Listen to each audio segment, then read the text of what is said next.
Persona.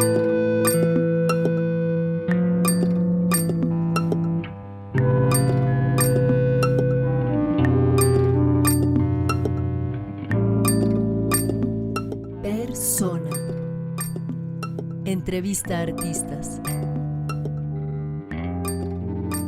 Retrato de los creadores y perspectivas del mundo actual.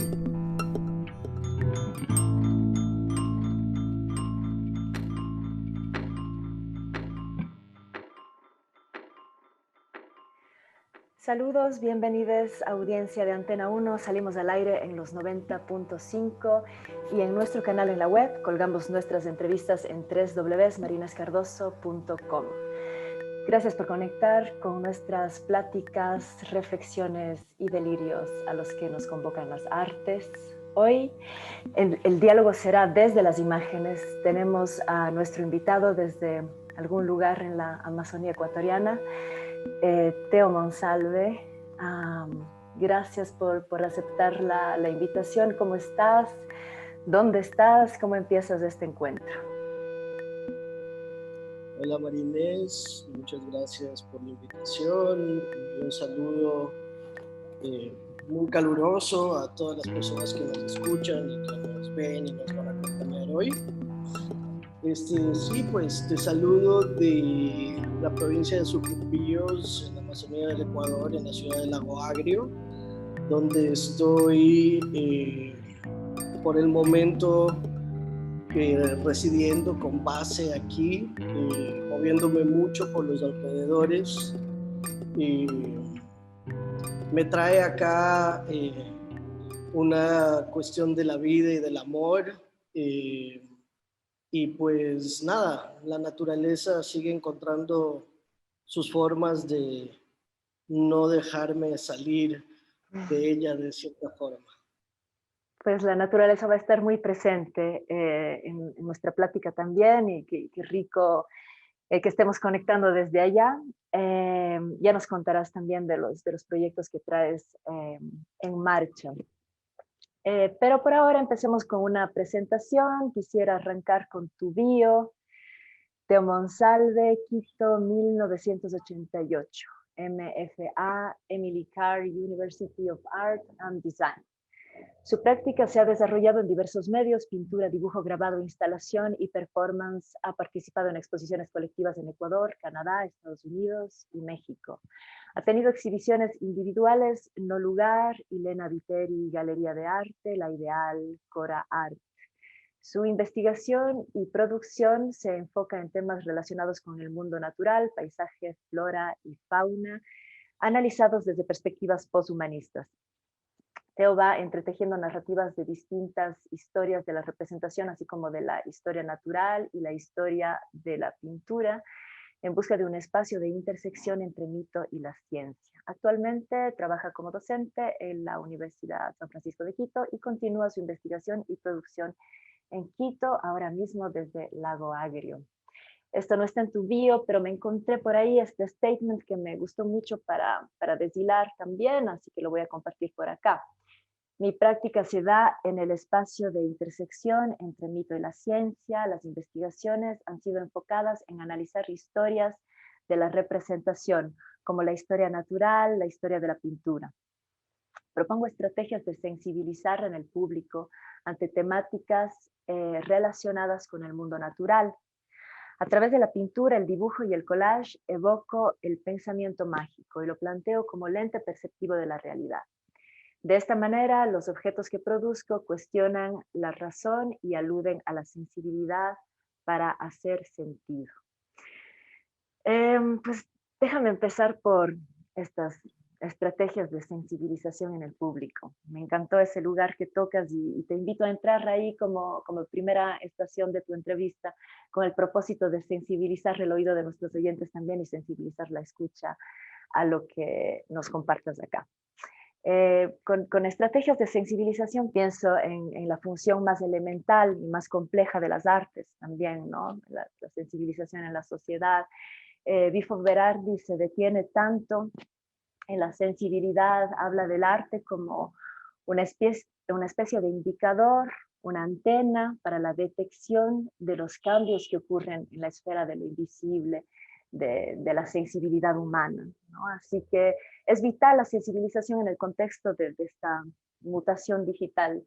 Cuéntanos tú, Teo, ¿a qué te refieres con estrategias de sensibilización desde tu obra? ¿Qué efectos tiene en esto tu arte? Bueno, muchas gracias primero por la introducción y por la pregunta. Es una pregunta muy compleja. De no mucho tiempo acá he sentido de primera mano como esta cuestión del observador o como libre y autónomo, ¿no? de, su, de su percepción hacia la obra. Entonces creo que en ese momento lo que significaba no significa lo mismo ahora. Ahora creo que tengo como toda una relación distinta con lo sensible y con lo sensual también, ¿no? Con lo sensorial, lo que se puede llegar a sentir desde el cuerpo y también a través de las ideas y cómo eso hace sentir. Por ejemplo, en la materialidad es una de las formas de las cuales estoy experimentando mucho en cómo buscar justamente esas estrategias materiales, formales, de cierta manera, que generan una cuestión en el espectador a nivel sensorial de cuerpo, ¿no? Y bueno, esto es un tema que se puede traducir a tantas Sí. otras cosas, pero creo que espero haber respondido algo de tu pregunta con eso. Por supuesto que sí, y que se va a aclarar mucho más en la segunda parte cuando empecemos a ver obra de Teo. Ahorita continuamos en estas capas que son así amplias, que dan para ir conociendo el pensamiento desde donde generas tu obra. Y la naturaleza es como ya lo había dicho, un lugar elemental, ¿no? Sobre todo el reino animal, también el vegetal, es un lugar por donde te acercas a cuestionar la realidad o a cuestionar más bien el modo en el que hemos naturalizado nuestra percepción de la realidad. Tus imágenes transgreden el campo de la representación a esa naturaleza, pero no del todo. Es decir, está el dibujo natural, que nos recuerda lugares de la historia de la naturaleza y del dibujo. Sin embargo, este campo existe inmerso en una serie de capas que nos sacan del campo ilustrativo hacia campos de los sentidos, de los insentidos, de una estética más expresionista quizás. Esto en la forma. En el plano de lo conceptual, tú defines tu trabajo entre el mito y la ciencia. Háblanos de esta liminalidad en tu trabajo, Teo. ¿Cómo defines tu territorio entre el mito y la ciencia, las deconstrucciones de la representación? Bueno, qué bonitas, amplias y complejas tus preguntas. Me gustan mucho. Y me parece chévere cómo las planteas porque orgánicamente se siente como mi forma de pensar, que, que es muy tentacular, ¿no? Que salen muchos tentáculos y empiezan a armar ideas, a entretejer. Y justo más o menos por ahí va mi respuesta. Voy a abordarlo de esta manera. Yo tiendo a contar mejor las cosas de manera anecdótica. Entonces, para contarte un poco más o menos de mi experiencia personal, cómo ha funcionado esto, ¿no? Es que, por ejemplo, yo tuve que, ya cuando pasé a niveles más de profesionalización de mi práctica, ¿no? Y por ejemplo, en mi proceso de maestría, tenía que empezar a hacer sentido también en palabras mi obra. Entonces eso me llevó primero como a tratar de entenderme, ¿no? ¿Quién soy? ¿Dónde estoy? ¿Por qué soy así? ¿No? ¿Por qué reacciono así? Entonces eso implicó como un proceso largo de investigación, tanto personal en un momento inicial como con mucha búsqueda dentro de las tradiciones orientales. Y después ya más avanzado en la carrera, como que tuve que hacer una investigación profunda sobre primero la historia del Ecuador y entender la historia visual del Ecuador, más o menos, ¿no? Entonces me doy cuenta que nuestra identidad visual, cómo se conoce al Ecuador tanto dentro y fuera del país, está muy ligado a la historia de la ciencia, ¿no? Y a través de todas estas expediciones que se hacían en estos territorios de Sudamérica, donde se iban generando dibujos, donde se iban descubriendo, entre comillas, plantas, animales, nombrando, ¿no? Y me doy cuenta que mientras se iba descubriendo este mundo, se iba también enriqueciendo, no solo a nivel de lingotes de oro, sino a nivel de ideas y de plantas, por ejemplo, y de medicina. Occidente también, ¿no? Europa iba creciendo y desarrollándose. Después, datos pequeños, como que después de la expedición geodésica francesa se descubren los activos de la quinina para desarrollar posteriormente la penicilina, se descubre el caucho, ¿no? Y cómo esos pequeños hitos del mundo natural geográfico, del espacio geográfico que nosotros ocupamos, influyen en la historia universal, digamos, en la historia occidental que nos han contado, de una manera muy en capas, no tan dentro de la narrativa oficial. Entonces, al yo ir descubriendo, digamos, la historia del Ecuador, ir descubriendo todo ese universo visual que se va generando a través de las ciencias y compaginando con lo personal, ¿no? Con lo de uno y yo creo que la mayoría de los ecuatorianos nos sentimos genuinamente mestizos, ¿no? Y tenemos como una cuestión genética que se activa, por ejemplo, al escuchar música popular en las fiestas populares, ¿no? Es como una cuestión que se activa genética. Entonces, yo también iba entretejiendo como estas investigaciones, digamos, más históricas, con mi sentir, con mi forma de sentirme dentro de esta cultura y de este territorio. Y ahí es donde voy mezclando un poco los mitos, ¿no? Las creencias populares, los saberes populares del pensamiento mágico, ¿me entiendes? Entonces como que yo empiezo a mezclar como esas dos cosas y al principio muy intuitivamente, y después, por suerte, fui encontrando bibliografía que me ha permitido relacionarme de una forma más directa con eso, como escritoras como Silvia Rivera Cusicanqui, por ejemplo, ¿no? Que habla sobre el mestizaje, sobre esta identidad cheje que le llama a ella, ¿no? O alguien en el norte como Gloria Anzaldúa, que hablaba de borderlines, ¿no? De eras y de la nueva mestiza, ¿no? Entonces, entonces viene a ser como, en realidad, una cuestión de identidad, este punto de intersección entre el mito y la ciencia, ¿no? Entonces, cuando yo simplemente hago la juxtaposición de estos dos lenguajes visuales, emerge un tercer lenguaje, una tercera fuerza creativa y creadora también, ¿no? Que está generando algo nuevo, emergente. Y todavía más, en capas más cercanas, te tocas a ti mismo, ¿no? Hablas de ser tú mismo un elemento fundamental en la investigación que haces para tu obra. Y quiero quedarme un poquito ahí, en tú, en el momento actual, en este momento en Lago Agrio, un lugar muy particular de nuestro país y del planeta, pues, donde está tan presente este pensamiento mágico que también nutre mucho tu obra. ¿Qué te está dando al momento actual? ¿A dónde te está llevando en relación a tu obra esta otra geografía que te rodea hoy? Bueno, Lago Agrio, para los que sepan y para los que no sepan, tal vez es una ciudad que se crea en base al petróleo.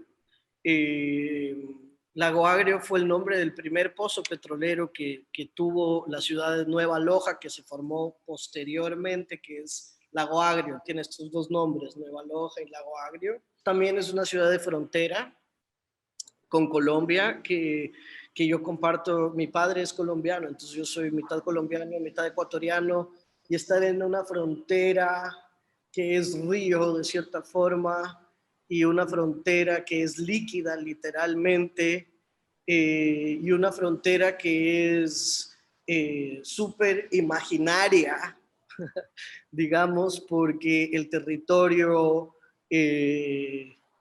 como los espíritus, el agua, el jaguar, la anaconda, las aves, se mueven libremente entre estos espacios de selva, ¿no? Entonces es interesante también como esas ideas, mientras estoy aquí, es algo de lo que estoy pensando mucho.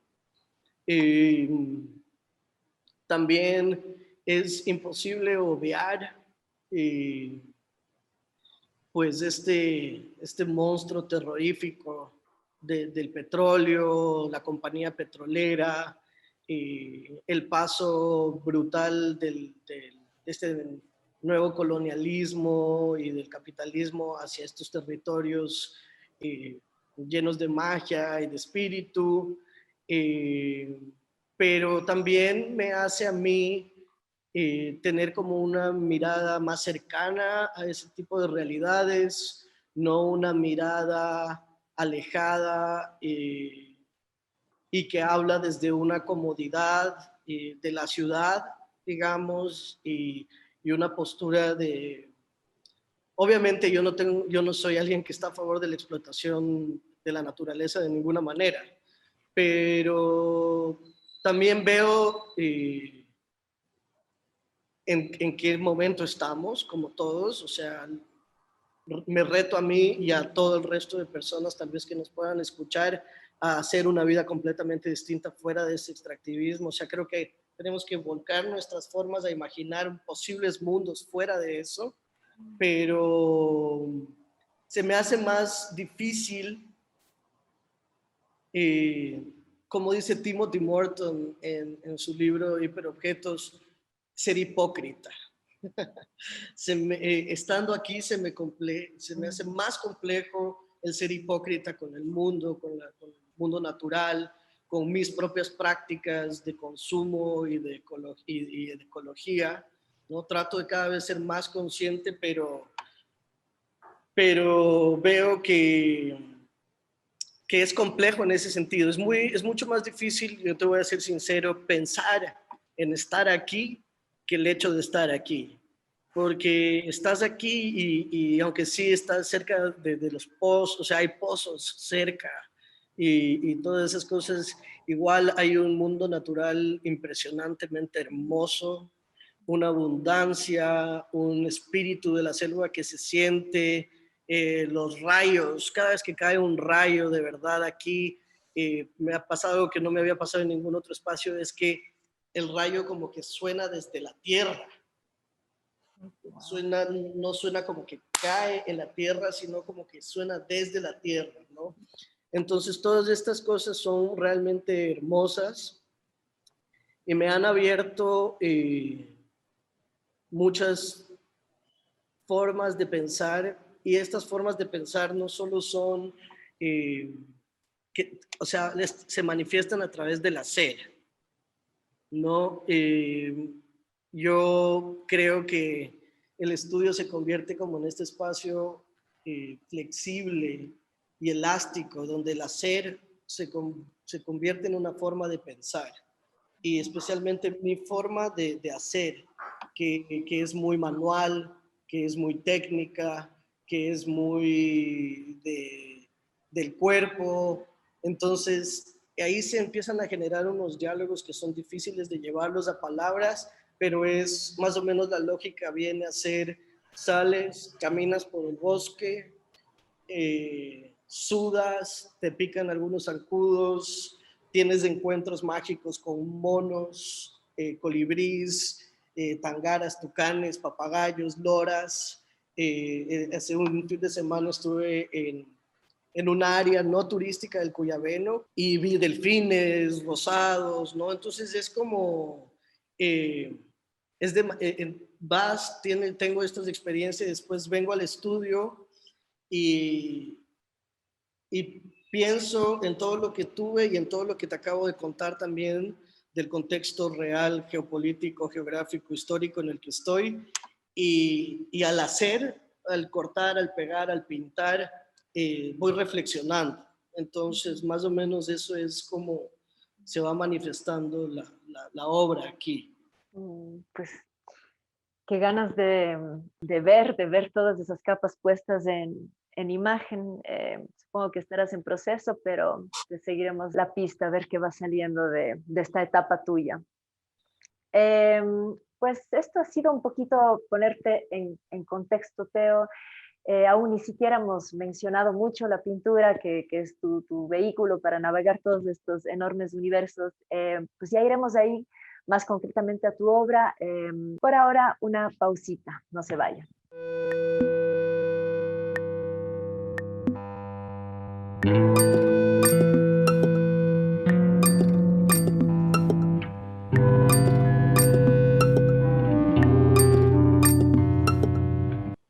Regresamos para ver la obra de Teo Monsalve, que es muy rica visualmente. Acá daremos cuerda a los devenires que nos invita a pensar la obra, pero si estás escuchándonos en radio, ojalá puedas sintonizar Antena 1 en video o checar más tarde esta entrevista que dejaremos colgada en nuestros canales. Acá jugaremos con la palabra, pero por supuesto sabemos que lo más importante no puede ser dicho.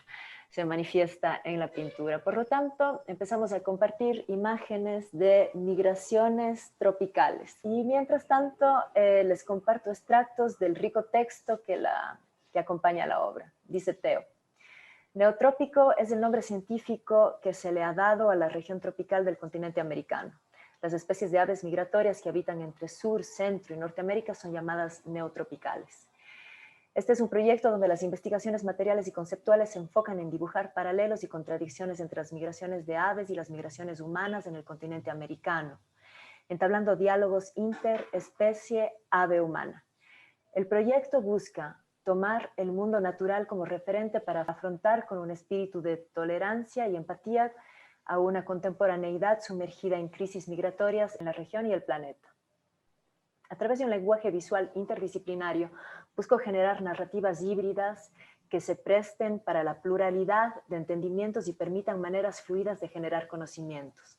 Utilizando el collage como matriz experimental, procuro entretejer universos visuales diversos que funcionen para crear nuevas asociaciones que no estén preestablecidas en la disciplina, biología, astronomía, antropología, de las cuales tomo prestados referentes visuales. Es así que abro un diálogo con historias de la representación como la historia natural y la historia del arte, para decodificar las estructuras estéticas de estas prácticas reinterpretadas en un contexto de arte contemporáneo. Estos son extractos del texto que acompaña a la obra de Teo. Cuéntanos tú ahora, abro tu intervención con esta pregunta. ¿Qué pulsa primero para ti? ¿Concepto o forma? ¿O van emergiendo juntas estas capas? Te pregunto porque me doy cuenta que el concepto es muy vital, pesa mucho en la obra. Y cuéntanos dónde empieza a tejerse esta historia para ti. El proceso creativo para mí es difícil como de especificar de proyecto a proyecto, porque cada uno tiene sus formas distintas de manifestarse, pero a nivel conceptual te cuento esto igual como una historia, ¿no? Cuando estuve haciendo mi maestría, entré como en este momento de crisis que creo que entramos todos en ese proceso en el que otra vez no sabía qué pintar o cómo pintar. Entonces yo llegué y dije, ya, basta del mundo natural, ya no estoy en los Andes, ya no estoy en la Amazonía, tengo que pintar algo nuevo, tengo que trabajar desde otra posición porque estaba en otro espacio geográfico. Entonces empiezo como una investigación súper profunda otra vez de identidad, digamos, y eso me lleva a lugares, por ejemplo, como el manifiesto antropófago de Oswald de Andrade, a la obra de Tarsila do Amaral, en pintura, que va evolucionando en Brasil, ¿no? Y termina con Lydia Clark, con Elio Itisica, ¿no? Entonces todas esas cosas se van entretejiendo. Entonces esa era como la investigación en la que yo estaba conceptualmente en ese momento y tratando como de hacer sentido de mi identidad en un lugar distinto, qué significaba ser un latinoamericano, en un espacio diferente, bueno, todas estas ideas. Y hasta que por una cuestión de la vida, sí, se me apareció como estábamos empezando a pasar al otoño y vi un colibrí en la ciudad de Vancouver. Entonces dije, wow, qué loco, ¿no? Un colibrí aquí, no sabía que habían los colibríes. Y bueno, el pensamiento de 1800, ¿qué hace en invierno ese colibrí? Subestimando la especie, sin pensar que eran aves migratorias, ¿no? Y que van desde los trópicos hasta Canadá, por ejemplo, algunos hasta Alaska, a pasar los veranos allá. Entonces, eso como que forzosamente me volteó la mirada al mundo natural, digamos, y coincidencialmente se abrió la llamada para dar una charla de TEDx de la universidad y mandé como una aplicación en la que hablaba sobre ideas de interculturalidad. Me dijeron, ok, pero ¿cómo vas a hablar de estas cosas de las que estás proponiendo, ¿no? Entonces eso me llevó a un momento de silencio y como un chispazo me vino y dije, voy a utilizar las aves migratorias como un símbolo, y el colibrí específicamente como un símbolo intercultural que conecta, digamos, todo Abya Yala, ¿no? Todo Norte, Centro y Suramérica. Entonces las plantas, las aves empiezan a ser este símbolo, ¿no? Este hilo conductor que va tejiendo y va abordando narrativas ancestrales de todos estos territorios. Y cuando ya empiezo a pensar un poco más profundo, empiezo a pensar como en todas las metáforas que puede generar esta observación muy literal de la migración de las aves. Entonces, ahí empiezo como a abordar estas ideas y obviamente siempre con esta cuestión de que a la final soy humano, ¿no? Y mi experiencia migratoria también me permitió vivir cosas de minorías, lo que se siente atravesar los Estados Unidos, digamos, como latinoamericano. Me negaron la visa a Europa un par de veces, no sé, ese tipo de cosas que también me llevó a profundizar sobre la reflexión de la legalidad de los cuerpos humanos en la movilización. Mi pareja, mi compañera, ella trabaja en ACNUR con migrantes venezolanos, colombianos y refugiados.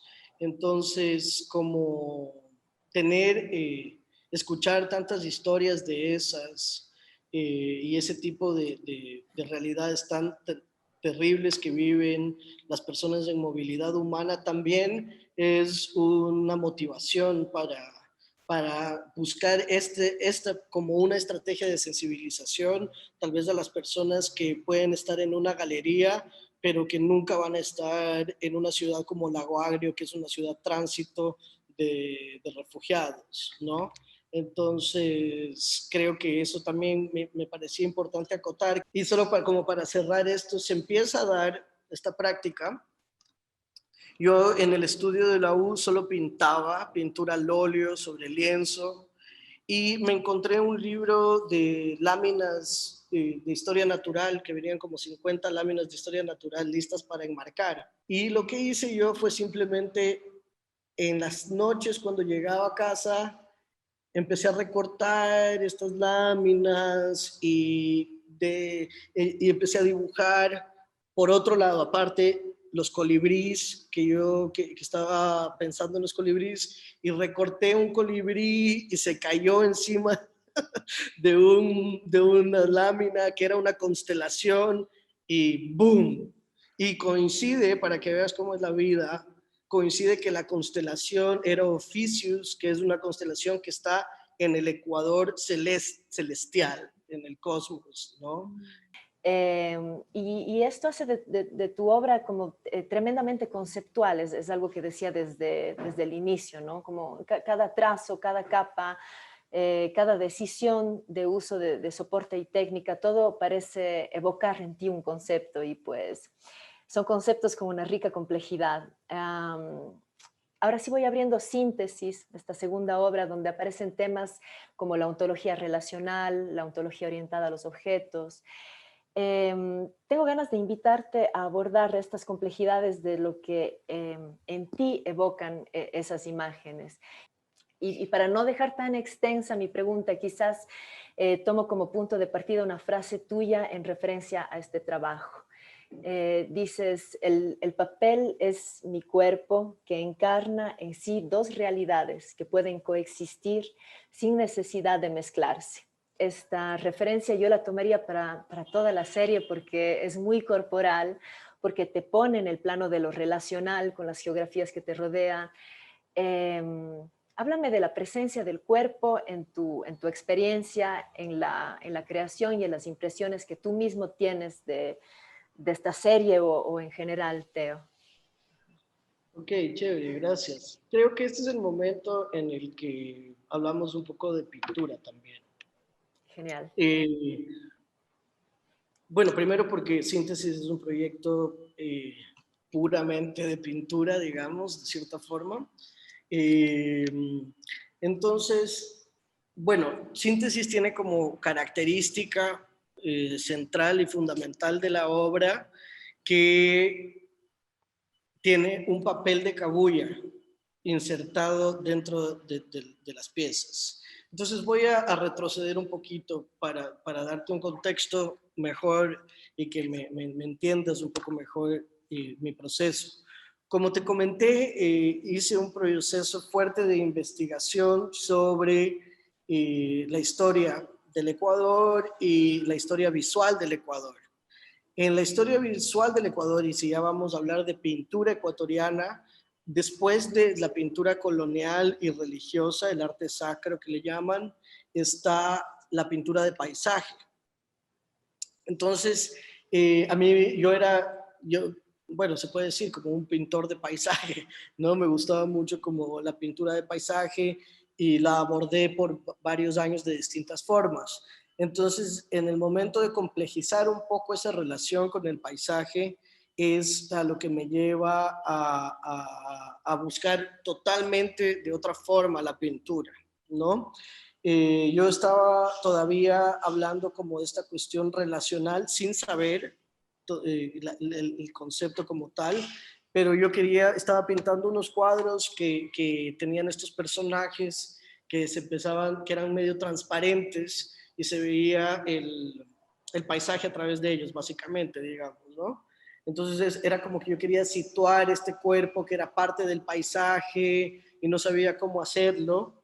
Entonces, nada, esto después de pensar mucho, además también quería problematizar un poco el soporte del óleo sobre lienzo por las implicaciones históricas y lo que significan también, lo que se han significado a través de la historia y lo que significaron también y siguen significando como pinturas de paisaje. Por ejemplo, la pintura de paisaje fue un instrumento utilizado para la colonización de la costa pacífica de los Estados Unidos y de Canadá, por ejemplo. Se pintaban estos paisajes vastos, amplios, todos los pintores de la escuela del río de Hudson pintado en estos paisajes amplios, gigantes para ir a ocupar, haciendo como un proceso, que hay una palabra en inglés que es perfecta para eso, que le dicen el erasure, ¿no? Como este borrar toda una presencia humana que existía ahí, ¿no? Y cómo esta pintura funcionó así, y aquí en el Ecuador, cómo estuvo un poco más ligado con los lenguajes científicos, y la pintura de paisaje que se hacía mucho aquí en el Ecuador era para ver el territorio, ser muy específico con el tipo de vegetación que había, el tipo de suelos que había, para saber cómo se podía explotar esos territorios de manera agrícola o a través de la minería y tal. Entonces, al tener en cuenta y en contexto estas relaciones con la pintura de paisaje, eso me lleva a mí a una reflexión un poco más profunda sobre qué significaba pintar el paisaje, y por un momento hasta me llevó a salirme completamente de la pintura por ahí, pero después, gracias a estas ideas como de la ontología orientada a los objetos, por ejemplo, me ayudó a pensar en un material que yo venía haciendo desde hace muchos años con mi padre, que es artista también, y hacemos un papel de cabuya, ¿no? Y este es un papel que yo tenía como muy dado por hecho. Hemos hecho mucho papel con mi papá a lo largo de los años y tenemos un buen stock de papel. Pero cuando yo regreso en unas vacaciones a Quito y me encuentro con uno de estos papeles, digo, aquí está el paisaje. La cabuya viene del penco, y el penco es esta planta tan popular, tan conocida en los Andes del Ecuador, y que tuvo una relevancia cultural inmensa en épocas precolombinas. La planta se utilizaba para muchas cosas distintas, entre esas la fibra de la cabuya. Entonces ahí yo empiezo a pensar que yo ya no tengo la necesidad de pintar el paisaje, sino que el paisaje está encarnado a través de la materialidad misma de la obra en la pintura.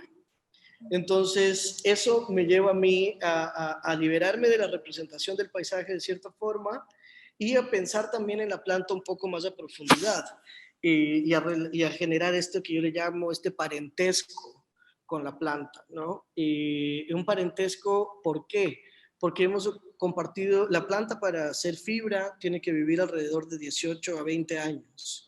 Entonces, eso implica que la planta tuvo que haber, la planta y yo compartimos tiempo y espacio en un área geográfica similar. Compartimos los mismos soles y las mismas lunas y los mismos vientos, de cierta forma. También compartimos la misma historia, y no solo la historia que te cuento que digamos, indígena con la planta, sino también la historia en la historia del arte ecuatoriano. El penco ha sido pintado por, yo diría, prácticamente todos los artistas de la primera mitad del siglo XX.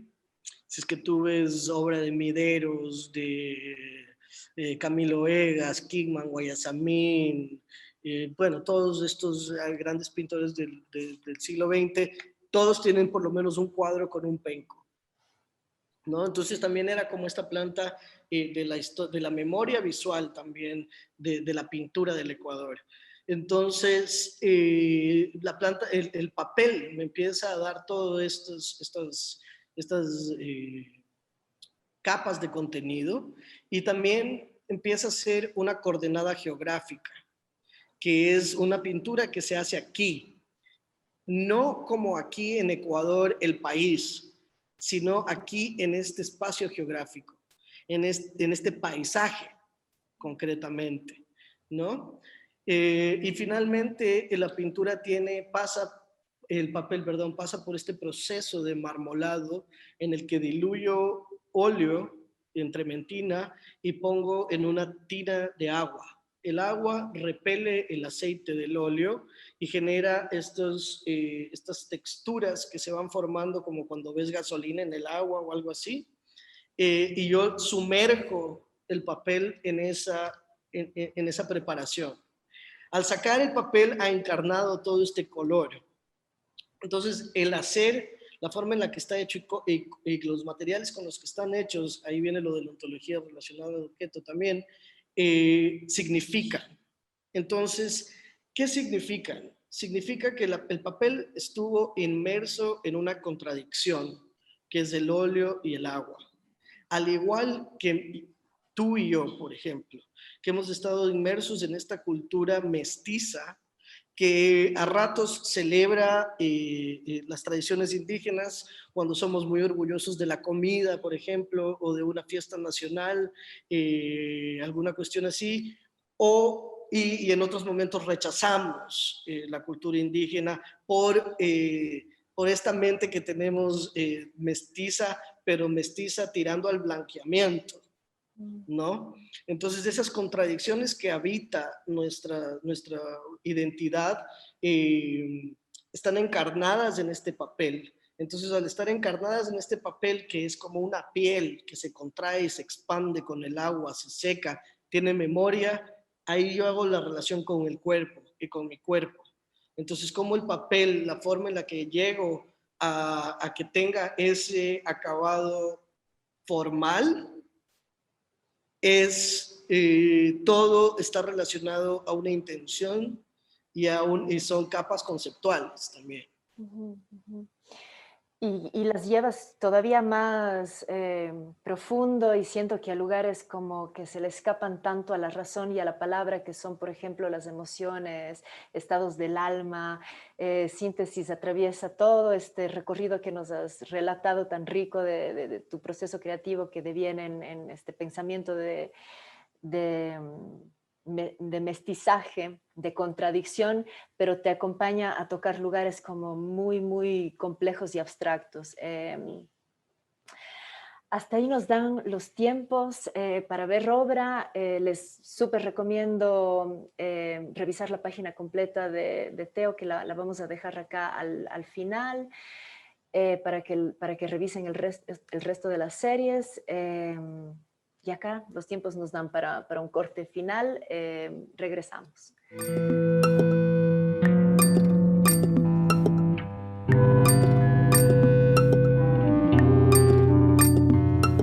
Estamos de regreso a nuestro último corte. Tanto dicho, Teo, y hasta ahora no hemos tocado tu soporte principal, el inmenso universo de la pintura. ¿Cómo te relacionas con este medio, Teo? Porque la pintura en este mundo de arte expansivo, ¿por qué la pintura en el tiempo de lo transdisciplinar? Hay un retorno importante a la disciplina de la pintura desde hace algunas décadas ya, y para ti la materia es verdaderamente una necesidad, tanto en lo formal como en lo conceptual. Cuéntanos cómo es la relación con la pintura, que te pide, que te da. Es súper complejo abordar la pintura hoy en día, porque yo creo que hasta, por ejemplo, los 90s habían ciertos dogmas de la pintura occidental, europea del siglo XX, súper fuertes, y que todavía ejercían poder total sobre la academia pictórica en todo el mundo, no solo en Norteamérica y en Europa. Pero creo que en los últimos años, especialmente en la última década y así, la pintura se ha expandido a otras latitudes de muchas formas. Se hace pintura, hay una pintura muy distinta y que existe, por ejemplo, una pintura del Lago Agrio, muy influenciada por el maestro Ramón Piaguaje, por ejemplo, a la pintura de Quito, a la pintura de Guayaquil, solo por hablar del Ecuador, ¿no? Hay universos de pintura e historias de pintura en cada uno de esos lugares.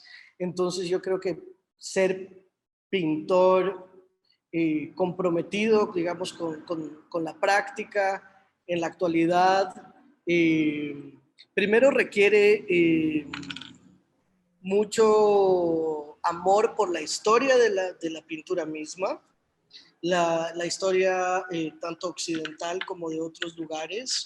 Me refiero a la pintura miniatura persa o la pintura de India, la pintura tradicional china. Bueno, hay pintura en todos lados. Entonces creo que es como una responsabilidad grande el saber, tratar de entender más o menos los universos en los cuales navegas cuando estás utilizando este medio, que aparte es un medio que acaban de descubrir en estas últimas semanas un cerdo pintado en algún lugar de Indonesia que tiene 45.000 años de antigüedad, ¿no? Entonces, los humanos han estado empeñados en hacer imágenes con pintura y conservarlas, que es un punto importante, creo. Todas estas pinturas rupestres no están ahí a la intemperie botadas, sino que tienen casi todas una protección de la lluvia, han sido preparadas con ciertas resinas naturales que les han permitido su durabilidad con el tiempo, ¿no? Entonces los humanos hemos estado empecinados en hacer imágenes y conservarlas desde hace 45.000 años. Y por esas lógicas de pensamientos por las que yo insisto en la pintura. Insisto en la pintura actualmente porque es de los pocos medios artísticos que todavía son manejados de principio a fin por un artista, ¿no? Por un individuo, digamos. Me encantan las prácticas colectivas, pero creo que sí hay algo especial en la entrega del tiempo, la energía y la vida de un individuo a un material, a ciertos soportes. Creo que hay, yo considero que las pinturas son estos objetos mágicos que cargan energía, que cargan ideas y también que sabemos ya como hechos científicos que la realidad en la que vivimos, en la que percibimos, es simplemente una fracción de los fenómenos que realmente están atravesando el espacio-tiempo en el que estamos inmersos, ¿no? Entonces tenemos una percepción de la realidad que nos permite ser funcionales, no golpearnos unos con otros, entender distancias, colores y esas cuestiones que nos han permitido sobrevivir a lo largo de la historia, pero hay un montón de otros fenómenos a los cuales no podemos acceder con los ojos simplemente, y la pintura puede funcionar como esta interfase entre lo visible y lo invisible, entre el mundo del espíritu y el mundo tangible, digamos, ¿no? Entonces, por esos motivos son los que yo insisto en la pintura, y también por la sensualidad de la pintura.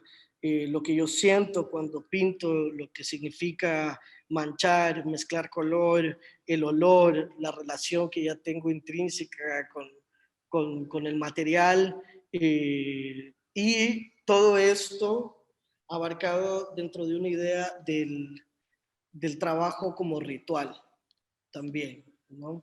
Del hacer como un ritual cotidiano al cual yo he decidido entregarle mi vida, ¿no? Entonces, es por eso insisto un poco en la pintura. Es un compromiso y una práctica que se cultiva. Qué hermoso esto que compartes. Vamos a la crítica. Una crítica a tu trabajo, Teo. Nos encanta hacer esta pregunta porque crítica es una palabra un poco incómoda y tan nutritiva. ¿Cómo la abordas tú mismo hacia tu trabajo? ¿En qué aspectos sientes que te gustaría crecer? Bueno, primero quisiera ser un poco más profundo con mis investigaciones históricas. Creo que debo encontrar, creo que he encontrado buenos métodos hasta el momento, pero creo que debo encontrar métodos más efectivos y más audaces en mi investigación, específicamente a nivel histórico y social, tal vez.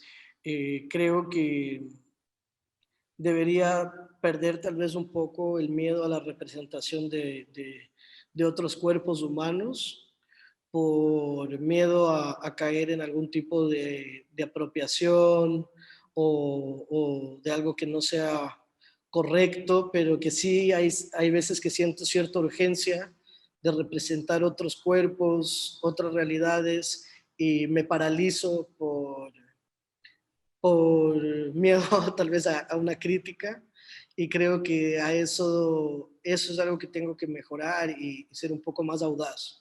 Ah, qué, qué interesante desafío y propósito, ¿no? El cuerpo. Es cierto que tus imágenes están llenas de la naturaleza, excepto de lo humano, casi siempre, en el dibujo, porque en el collage intervienes con lo humano Ujú, y en lo invisible de lo humano, en las sensaciones, las memorias y el alma. Pues ujú. bien, no sé si quieres comentarnos algo más sobre el momento actual, quizás a partir de la experiencia que tuviste del sector oculto, fue una experiencia de colaboraciones con científicos y artistas que tuvo Teo y que de alguna manera en ese colectivo estuvo muy fuerte preguntas muy complejas de la física, de las ciencias. No sé si quieras abordarlo desde cómo esta experiencia resuena en tu creación a momento actual. Sí, chévere. Bueno, voy a dejar una tarea para los que están lo suficientemente interesados e interesadas. Eh, Hay un paper que escribí sobre la primera fase del sector oculto, que se llama Sector Oculto, Eventos de Transferencia de Tiempo, que fue publicado en la revista Index al final del 2020, donde pueden ver un poco más a detalle lo que fue esa primera fase de la investigación. Y la segunda fase de la investigación que estoy empezando ahora y también le he llamado así a mi estudio aquí en Lago Agrio, el estudio, bueno, se llama CESO, que es Centro de Exploraciones sobre el Sector Oculto, donde estoy haciendo una investigación, y para hacerlo súper rápido y conciso, básicamente hay un área de especulación a través de ecuaciones matemáticas, donde se habla sobre las posibles partículas que puedan existir en la energía oscura, y este sector se llama el sector oculto. Lo que yo he hecho es utilizar ese mismo nombre para hablar sobre un sector oculto en algunos casos de la historia, y en este nuevo paso que estoy trabajando ahora, que es este sector oculto material, físico, digamos, de cierta forma, que es que mi statement, mi planteamiento es que el sector oculto o estas partículas de la materia, de la energía oscura, no se van a poder acceder a través de las matemáticas como las conocemos, no se van a poder acceder a través de una lógica como la conocemos, sino que es el espacio donde reside el espíritu. Es un espacio al cual vamos a poder acceder a través de, de prácticas tal vez como la meditación, como cuestiones colectivas como el contact puede ser, o tal vez con ceremonias de plantas sagradas, ¿no? Entonces, eso es en lo que estoy pensando ahora. Las exploraciones están recién empezando. Estoy trabajando también materialmente con cosas que me ha brindado la Amazonía, como tintes, semillas, cortezas y diferentes exploraciones materiales con las que estoy haciendo pigmentos. Y bueno, vamos a ver qué depara este periodo aquí y qué sale de esto, qué emerge. Pues para cerrar esta sesión hay algo que me resulta de todo esto que has compartido y mismo mirando tu obra, quizás lo más seductor para mí en tu trabajo es este modo de invitarnos, abrirnos a otros modos de mirar, ¿no? De ver lo invisible también dentro de la materia, porque lo abordas mucho desde la materia. Invítanos a quienes nos escuchan a abrirnos a estas otras percepciones desde la pintura. Nada, que paremos un poco los ritmos y permitamos los espacios de contemplación también, de la contemplación de lo que tenemos inmediatamente al lado nuestro, de lo que tenemos en nuestros sentires, en nuestras formas de percibirnos, y a quitarle un poco también el peso y la seriedad a las cosas, a disfrutar, a tratar de estar ligeros. Eso. Pues son lugares a los que la pintura de Teo nos invita mucho. Nuevamente les invitamos a revisar su página. Nos puedes dar la página, redes, lugares por donde podamos seguir tu trabajo. Claro, pueden visitar mi página que es www.teomonsalve.com. Estoy en Instagram como Teo Monsalve 8 y eso, también ahí van a encontrar links a videos y a los textos y cosas así. Muchísimas gracias, Teo. Confieso que ha sido verdaderamente un desafío adentrarme a los conceptos a los que invita tu obra a pensar. Y gracias por eso, gracias a quienes nos escuchan por seguirnos también. Y seguiremos la próxima semana. Muchas gracias a ti por la invitación, por la dedicación, el tiempo a las preguntas y por pararle bola al trabajo. Muchas gracias. Sigan en sintonía de la Antena 1 y están todas nuestras entrevistas en www.marilescardoso.com.